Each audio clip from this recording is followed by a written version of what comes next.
નમસ્તે વિદ્યાર્થી મિત્રો, શ્રી ગણેશ ક્લાસીસની આપની આ મનપસંદ યુટ્યુબ ચેનલમાં દરેક વિદ્યાર્થીનું હાર્દિક સ્વાગત છે। વિદ્યાર્થી મિત્રો, આજનો સેશન આપણે શરૂઆત કરવાના છે, પરંતુ એ પહેલાં ખાસ વિદ્યાર્થી મિત્રો, તમે જો નવા આવેલા છો, તમને નથી ખબર તો આ સૌરાષ્ટ્ર યુનિવર્સિટીની નંબર 1 ચેનલ છે અને આ ચેનલને તમે સબસ્ક્રાઈબ કરી દેજો, જેથી કરીને આવનાર તમામ નોટિફિકેશન તમને જલ્દીથી મળી રહેશે। तो let's join the hand make the society be educated आओ आज साथ मिलाए समाज को शिक्षित बनाए। હવે વિદ્યાર્થી મિત્રો, બીકોમ સેમ 2 ની અંદર જે તમારો સબ્જેક્ટ છે વિદ્યાર્થી મિત્રો કે Gandhian economics and rural development 2, હવે વિદ્યાર્થી મિત્રો તમારી જે કોમેન્ટ હતી ને એને આધારે આપણે આ વિડીયો લેક્ચર છે એ ખાસ પ્રોવાઈડ કરીએ છીએ। અને વિદ્યાર્થી મિત્રો, હજી કહું છું કે ઘણા બધા વિદ્યાર્થી મિત્રો છે કોમેન્ટ નથી કરતા। જેટલી તમારી જાજી કોમેન્ટ હશે, જેટલી રિક્વાયરમેન્ટ હશે, એ બેઝ ઉપર તમને આવા આઈએમપી સેશન છે અપલોડ કરી દેવામાં આવશે। ચલો, તો આજનો જે સેશન છે તમારા માટે ખાસ ઇમ્પોર્ટન્ટ છે વિદ્યાર્થી મિત્રો। હવે આ જે સબ્જેક્ટ છે એની અંદર તમારે કયા પ્રકારના ક્વેશ્ચન પૂછાશે, કયા ક્વેશ્ચન ઇમ્પોર્ટન્ટ છે અને તમારે એ ટીક આઉટ કરવાના છે। મારી જોડે તમે ટીક આઉટ કરશો ને તો તમને ડેફિનેટલી છે ઘણા બધા છે એ અંદરથી મોટિવેશન મળશે, કારણ કે આપણે જે પ્રકારનું આઈએમપી આપીએ છીએ એ વિદ્યાર્થી મિત્રોની કોમેન્ટ કે છે કે પીએમ સરના જે કાંઈ બી સેશન આવે છે તે એકદમ જોરદાર હોય છે એવી। ચલો, સરસ મજાની એક જોરદાર કોમેન્ટ પણ કરી દેજો। કોમેન્ટમાં કોઈ કંજૂસવાળા ન કરતા વિદ્યાર્થી મિત્રો, જો તમે પહેલી એક જોરદાર કોમેન્ટ કરશો અને હા તમારી કોમેન્ટની અંદર જો તમને અંદર કોઈ લાગ કરેલી છે તે એવા વિદ્યાર્થી માટે આપણે એક સરપ્રાઈઝ ગિફ્ટ પણ રાખેલી છે। ચલો, તો એક જોરદાર અને સરસ એક જોર ઇફેક્ટ પર એવી વિદ્યાર્થી મિત્રો તમારે કોમેન્ટ કરવાની છે। ચલો, કોમેન્ટ કરવામાં ભૂલ કરશો નહીં। ચલો, કોમેન્ટ કરી દેજો વિદ્યાર્થી મિત્રો, જે પ્રકારની તમને આવડે છે એ ટાઈપની તમે કોમેન્ટ ઓલરેડી કરી શકો છો। ચલો, પણ આ કોમેન્ટમાં પણ ઇફેક્ટ હોય છે કે તમે કઈ પ્રકારની કોમેન્ટ કરો છો, તો એક જોરદાર કોમેન્ટ કરવાની છે। ચલો, કોમેન્ટ કરી દેજો। હવે વિદ્યાર્થી મિત્રો, યુનિટ નંબર 1 ની અંદર આપણે જોઈએ વિદ્યાર્થી મિત્રો કે પોવર્ટી એન્ડ રૂરલ ડેવલપમેન્ટ। હવે એની અંદર ડિપાર્ટમેન્ટ ડેવલપમેન્ટ લખ્યો છે, ડેવલપમેન્ટ નંબર 1। હવે એની અંદર તમારે question number 1, explain the concept of the poverty and rural development, કે ગ્રામીણ અને ગરીબી એટલે ગરીબી અને ગ્રામીણ વિકાસનો ખ્યાલ તમારે સમજાવવાનો છે। તો આ ક્વેશ્ચનને હું સ્ટાર કરું છું વિદ્યાર્થી મિત્રો, તમે પણ આ ક્વેશ્ચનને સ્ટાર કરી લેજો અને આ ટાઈપના ક્વેશ્ચનને વધારે પ્રાયોરિટી આપવાનું છે।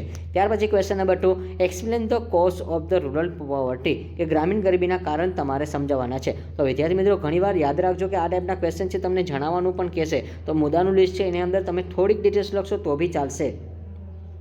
Question number 3, explain the rural poverty alleviation programme in India, ભારતમાં ગ્રામીણ ગરીબી નિવારણના કાર્યક્રમ સમજાવો। તો આ બી ક્વેશ્ચન તમને આવતીકાલના પેપરમાં સ્ટાર કરું છું, ખૂબ ઇમ્પોર્ટન્ટ ક્વેશ્ચન રહેશે। ત્યાર પછી question number 4, explain the multi dimension poverty index, બહુપરિમાણીય ગરીબીઓની સૂચક અંક તમારે સમજાવવાના છે। ત્યાર પછી વિદ્યાર્થી મિત્રો આપણે આગળ વાત કરશું, પરંતુ એ પહેલાં જો તમને નથી ખબર વિદ્યાર્થી મિત્રો, તો તમારે એસસીસી એપ્લિકેશન ડાઉનલોડ કરવી જોઈએ, કારણ કે ત્યાં તમને આ પ્રકારનું જે પ્રીમિયમ પીડીએફ નોટ્સ છે એ અવેલેબલ કરી દેવામાં આવે છે। સૌપ્રથમ તમને ત્યાં મળી જશે। અને જો વિદ્યાર્થી મિત્રો તમારી પાસે સમય નથી તો તમારે રાહ નથી જોવી, તો તમે આ એપ્લિકેશનમાંથી જઈને તમારી પ્રીમિયમ પીડીએફ છે નોટ્સ તમે ત્યાંથી પરચેસ કરી શકો છો। ત્યાર પછી આપણે યુનિટ નંબર 2 ની વાત કરશું, rural unemployment. Question number 1, explain the concept of unemployment, types of the unemployments. હવે વિદ્યાર્થી મિત્રો તમને એ કીધું છે, એક તો કન્સેપ્ટ સમજાવવાનું છે, એક તો ટાઈપ્સ કીધા છે, એ તમારે બેરોજગારીનો ખ્યાલ અને બેરોજગારીના પ્રકાર સમજાય છે। તો આ બી ક્વેશ્ચન તમારા માટે ખાસ ઇમ્પોર્ટન્ટ ક્વેશ્ચન રહેશે। નેક્સ્ટ એના પછી question number 2, explain the Mahatma Gandhi national rural employment guarantee act, એટલે કે મનરેગા તમને શોર્ટ નોટમાં પણ પૂછાઈ શકે છે। તો આ ક્વેશ્ચનને તો તમને ઓલરેડી આવડતું જ હોય છે, કારણ કે વિદ્યાર્થી મિત્રો તમે જ્યારે ધોરણ 12માં ભણતા ત્યારે તમારે ઇકોનોમિક્સ સબ્જેક્ટ હતો અને ઓલરેડી તમારે એમાં પણ મનરેગાની શોર્ટ નોટ ઓલરેડી પૂછાતી, ટૂંક નોંધ પૂછાતી, એટલે તમને અચૂકપણે આ ક્વેશ્ચન તો આવડવો જ જોઈએ। ત્યાર પછી question number 3, explain the characteristics of unemployment, બેરોજગારીની લાક્ષણિકતા તમારે સમજાવવાની છે। અને વિદ્યાર્થી મિત્રો જો તમે ઇંગ્લિશ મીડિયમમાં છો અને તમને આનો મિનિંગ નથી ખબર ને, તો ખાસ તમે કન્ફ્યુઝ થશો। માની લો કે આ ક્વેશ્ચન તમને આવતીકાલના પેપરમાં પૂછાય તો અહીંયા લખ્યું હોય explain the nature's of unemployment. તો નેચર્સ એટલે વિદ્યાર્થી મિત્રો કેરેક્ટરિસ્ટિક્સ થશે અને એને ફીચર્સ પણ કહેવાશે। આ 3 વર્ડ તમે યાદ રાખજો। આ 3 વર્ડ તમે યાદ રાખશો ને તો ડેફિનેટલી કહી દઉં છું તમારો પ્રશ્ન છે એ તમને સોલ્વ થઈ જશે। Question number 4, explain the causes of rural unemployment, ગ્રામીણ ગરીબીના કારણ તમારે સમજાવવાના છે। ચલો વિદ્યાર્થી મિત્રો, તમારે એક આવી રીતે જો અમે તમારા માટે આવા વિડીયો પ્રોવાઈડ કરતા હોય છે તો તમારી પણ એક રિક્વેસ્ટ છે કે વિદ્યાર્થી મિત્રો તમે પણ આવી રીતે કોમેન્ટ કરો. નેક્સ્ટ પેપર તમારે જે હોય છે એનું પણ અત્યારથી કોમેન્ટ કરી દેજો. જેટલું તમે વહેલી કોમેન્ટ કરશો ને વિદ્યાર્થી મિત્રો, અને જેટલા ઝાઝા એટલે કે વધારેમાં વધારે મેક્સિમમ જેટલી કોમેન્ટ હશે ને વિદ્યાર્થી મિત્રો તમારા સબ્જેક્ટની, એ સબ્જેક્ટ તમારા માટે પહેલી પ્રાયોરિટી આપવામાં આવશે. તો ખાસ યાદ રાખજો, આપણે 2 થી 3 ટાઈપના વિડીયો બનાવવાના છે. પરંતુ વિદ્યાર્થી મિત્રો તમારી જેટલી કોમેન્ટ હશે ને એટલી તમને આરામથી નોટ્સ છે એ વહેલી મળી જશે. અને ખાસ આ બધી નોટ્સ છે તમને SGC એપ્લિકેશનમાં જોવા મળે છે. એટલા માટે જ ખાસ કરીને આપણે થિયરિકલ અત્યારે બનાવે છે. અને હા, BCom સેમેસ્ટર 3માં તમે આવો છો અને તમારે જો પ્રેક્ટિકલ વિડીયોના લેક્ચર જોતા હોય છે તો તમે અત્યારથી કોમેન્ટ કરો કે હા સર, અમારે અકાઉન્ટિંગને લગતા IMP કોર્સ અત્યારથી પરચેસ કરવો છે. અને હા, જે નોમિનલ પ્રાઇસીસ આપણે રાખીએ છીએ વિદ્યાર્થી મિત્રો, પર મંથ આપણે 200 રૂપિયા ફ્રી રાખશું. પર મંથ એટલે વિદ્યાર્થી મિત્રો આપણી પાસે 6 મંથ હોય છે, એક સેમિસ્ટર એટલે કે 6 મહિના હોય છે. તો તમારો કોર્સ 1200 રૂપિયાનો થશે. પરંતુ વિદ્યાર્થી મિત્રો એમાં પણ આપણે ડિસ્કાઉન્ટ આપશું. તમારો કોર્સ છે માત્ર 1000 રૂપિયામાં જ રાખશું. એટલે જેથી કરીને બધા વિદ્યાર્થી મિત્રો છે પોતપોતાની રીતે સ્ટડી કરી શકે છે. એટલા માટે ચલો આ ટાઈપના વિડીયો લેક્ચર છે. તમને વિદ્યાર્થી મિત્રો માર્કેટમાં કોઈ પ્રકારની તમે ડાયજેસ્ટ બુક લો છો તો તમારા માટે પણ ઇમ્પોર્ટન્ટ જ છે, હું એવું નથી કહેતો. પરંતુ ઘણીવાર એવું થાય છે કે તમારી પાસે બુક હોય છે પણ પ્રિપેરેશન કેમ કરવી આપણને સમજાતું ન હોય છે. તો અહીંયા તમારો એક એક્સ્ટ્રા કોર્સ અમે એવી રીતે પ્રિપેરેશન કરાવશું કે વિદ્યાર્થીઓને બુકની જરૂર ન પડે. અને હા, કોઈ જાતની ડાયજેસ્ટ બુક આપણે પરચેસ કર્યા વગર પણ તમે વિદ્યાર્થી મિત્રો પાસ થઈ શકો છો. એવા આપણા ઘણા બધા પાસ રેકોર્ડ પણ છે. વિદ્યાર્થી મિત્રો પોતાની કોમેન્ટ જ કહે છે અને ઘણાના ઓલરેડી કોલ પણ હોય છે. એટલા માટે કે અમે તમારું મટીરિયલ જે યુઝ કરીએ છીએ એના જ બેઝ ઉપર અમને ઘણી બધું મેક્સિમમ છે એ પ્રોવાઈડ થઈ જ જાય છે એક્ઝામ બેઝ ઉપર. હવે યુનિટ નંબર 3ની વાત કરશું, એગ્રીકલ્ચર એન્ડ રૂરલ ઇકોનોમિક્સ. હવે વિદ્યાર્થી મિત્રો question number 1, explain the green revolution in India. ભારતમાં હરિયાળી ક્રાંતિ વિશે તમારે સમજાવવાની છે. ત્યાર પછી question number 2, explain the problems fencing Indian agriculture. ભારતમાં કૃષિ સામેની સમસ્યા તમારે સમજાવવાની છે. તો આ બી ક્વેશ્ચન તમારા માટે ખાસ ઇમ્પોર્ટન્ટ ક્વેશ્ચન રહેશે. Next question number 3, explain the organic farming and Indian agriculture. સેન્દ્રિય ખેતી અને ભારતીય કૃષિ તમારે સમજાય છે. તો આ બી ક્વેશ્ચન તમારા માટે ખાસ ઇમ્પોર્ટન્ટ ક્વેશ્ચન છે. ચલો question number 4, explain the agriculture and rural development. કૃષિ અને ગ્રામીણ વિકાસ તમારે સમજાવવાના રહેશે. Next unit number 4, agriculture pricing and rural development. કે એની અંદર તમે વિદ્યાર્થી મિત્રો જુઓ તો ક્વેશ્ચન નંબર 1 આપેલો છે, explain the trend is agriculture price and minimum support price MSP. કૃષિ ભાવ અને લઘુત્તમ ટેક્સના ભાવ તમારે સમજાવવાના છે. તો આ બી ક્વેશ્ચન તમારા માટે ઇમ્પોર્ટન્ટ રહેશે. ચલો વિદ્યાર્થી મિત્રો તમારે એક સારામાં સારી કોમેન્ટ કરવાની છે. કોમેન્ટ કરવાનું ભૂલશો નહીં. અને જેટલી તમારી જોરદાર કોમેન્ટ હશે એટલું અમને પણ મોટિવેશન મળશે. ચલો question number 2, explain the problems of marketing system and agriculture products. હવે કૃષિ ઉત્પાદનના માર્કેટિંગ પ્રણાલીની તમારે સમસ્યા સમજાવવાની છે. Question number 2, explain the importance of agriculture pricing policy. કૃષિ ભાવ નીતિનું મહત્ત્વ તમારે સમજાવવાનું છે. ત્યાર પછી વિદ્યાર્થી મિત્રો આપણે યુનિટ નંબર 5ની વાત કરીએ તે પહેલાં હું તમને અહીંયા IMP નોટ્સ બતાવી દઉં. એનું સોલ્યુશન આપણી પાસે છે અને આ સોલ્યુશન તમને ક્યાંથી જોવા મળશે? SGC એપ્લિકેશનમાં જોવા મળશે.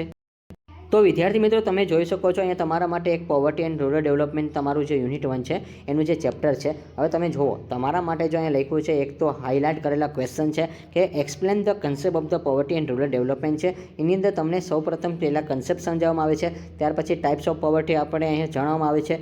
એબ્સોલ્યુટ પોવર્ટી છે, રિલેટિવ પોવર્ટી છે અને મલ્ટી ડાયમેન્શન પોવર્ટી છે. અને ત્યાર પછી એના કારણ પણ તમને જો અહીંયા આપણે ધ્યાનમાં લીધા છે અને ટૂંકા પોઈન્ટ છે. આ બેઝ ઉપર તમે આરામથી રાઇટિંગ કરી શકો છો.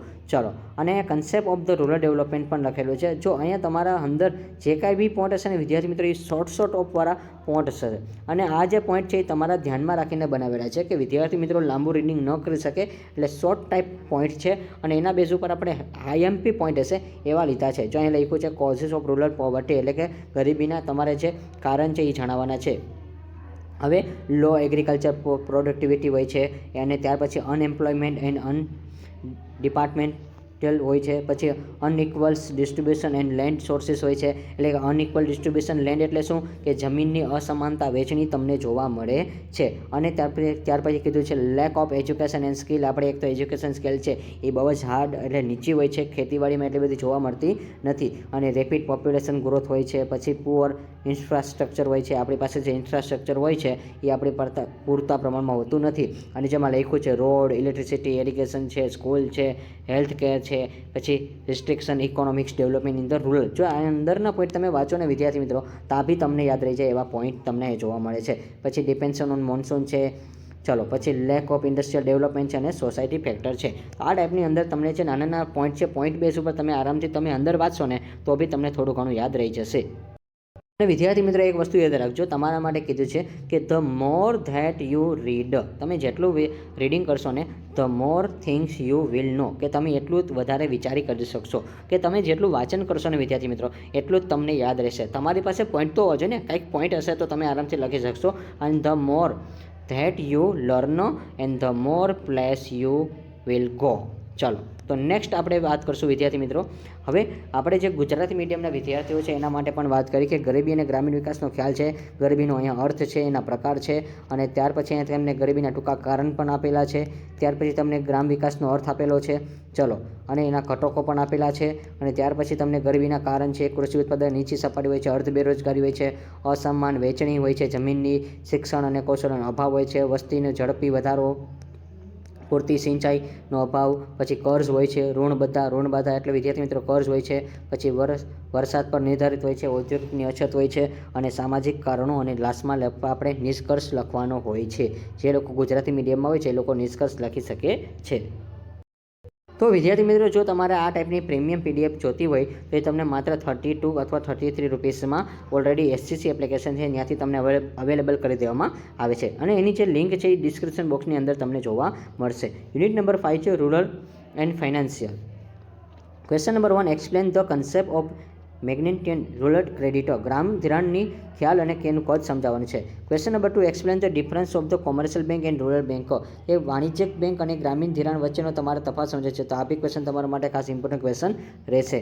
ત્યાર પછી કોર્પોરેટિવ બેંક અને રૂરલ ક્રેડિટ બેંક છે, સહકારી બેંક અને ગ્રામીણ ધિરાણ છે. અને ત્યાર પછી રિજનલ રૂરલ બેંક અને નાબાર્ડ. તો આ બી ક્વેશ્ચન તમારા માટે આવતીકાલના પેપરમાં તમને જોવા મળશે. અને વિદ્યાર્થી મિત્રો, જો તમારે એપ્લિકેશન ડાઉનલોડ કરવાને બાકી છે તો આ ટાઈપનો તમને લોગો જોવા મળશે. પ્લે સ્ટોરમાં જશો અને તમારો જે સબ્જેક્ટ છે BCom Sem 2, આ ટાઈપની તમને થંબનેલ જોવા મળશે. આ ટાઈપનો કોર્સ તમે પરચેસ કરી શકો છો, એટલે તમને આ PDF મળી જશે. અને વિદ્યાર્થી મિત્રો ખાસ યાદ રાખજો, મેક્સિમમ તમે રિવિઝન કરશો ને અને જેટલું તમે જાતે સોલ્વ કરશો ને એટલું તમારું કોન્ફિડન્સ છે ડબલ થશે અને રિઝલ્ટ તમારું ટોપ આવશે. અને યાદ રાખજો, જેટલી તમે પ્રેક્ટિસ કરશો ને એટલા જ તમે પરફેક્ટ થશો. અને બીજી વસ્તુ એ વિદ્યાર્થી મિત્રો કે ઘણા બધા વિદ્યાર્થી મિત્રો હજી તો પ્લાનિંગ કરી રહ્યા છે, તો પણ આપણી સાથે જે ટોપર છે ને એ ઓલરેડી રિવિઝન કરી રહ્યા છે, કારણ કે એને આ ટાઈપની PDF છે એ પહેલાં મળી જતી હોય છે અને ત્યાર પછી તમને અહીંયા છે એ જોવા મળે છે. અને સાથે તમને અહીંયા એક વસ્તુ એ છે કે આપણું જે પ્લેટફોર્મ છે ત્યાં તમને શું છે તો કે સોલ્યુશન પણ મળી જશે, ખોટા તમારે પન્ના ફેરવવાની જરૂર પડતી નથી. અને આ વિદ્યાર્થી મિત્રો હાર્ડવર્ક નહીં રાઇટ વર્ક કરશો ને તો તમારે સારા માર્ક આવશે. આ PDF છે સીધું તમને રિઝલ્ટ ઇમ્પ્રુવમેન્ટ કરવાને શોર્ટકટ કી આપશે. તો ઘણા બધા વિદ્યાર્થી મિત્રોએ લાસ્ટ ટાઈમ પણ મિસ્ટેક કરી હતી, આ વખતે તમે સ્માર્ટ પ્રિપેરેશન કરી શકો છો. તો વિદ્યાર્થી મિત્રો ખાસ યાદ રાખજો, YouTube પર ખાસ આ પ્રકારની ઓફર તમને જોવા મળે છે. એપ્લિકેશન પર તમે ઇન્સ્ટોલ કરી શકો છો અને તમે અસેસ મેળવી શકો છો. તો લિમિટેડ ટાઈમ ઓફર છે, જોઈન આજે જ કરી લેજો અને ટોપર બનવાની આજથી જ તમે શરૂઆત કરી દેજો. ચલો, thank you for watching this video. Like this video, share this video, follow with SGC.